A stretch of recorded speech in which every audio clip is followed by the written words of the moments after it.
Sa iba pang balita, nakatakdang kausapin ng Commission on Human Rights ang pamunuan ng Bureau of Jail Management and Penology kaugnay sa mga reklamong natatanggap nila hinggil sa mga bagong patakaran na ipinatutupad ng BJMP na labag umano sa karapatang pantao.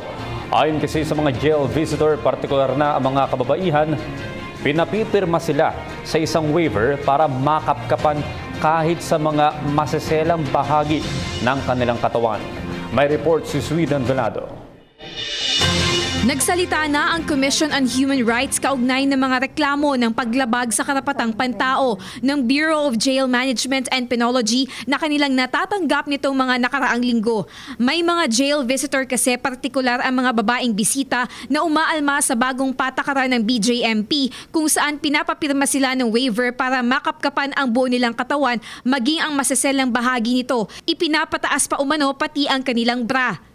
Ayon sa BJMP, nadiskubre kasi nilang may mga bisitang nagtatago ng iligal na droga at iba pang kontrabando gaya ng mga sigarilyo sa loob ng kanilang undergarment. Subalit nilinaw naman ng BJMP at kinumpirma ng CHR na kapag babae ang bisita, ay babae rin naman ang nag-i-inspeksyon sa kanila.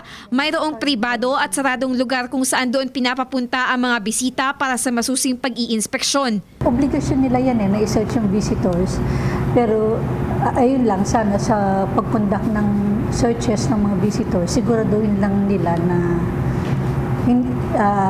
hindi nababiolate yung dignity ng visitors. Makikipagdialogo naman ang Commission on Human Rights sa BJMP para matalakay ang nasabing issue at matiyak na maiwasan ang paglabag sa karapatang pantao ng mga dumadalaw sa kanilang kaanak sa loob ng bilangguan. Kung paano mapapatupad ng maayos itong body search.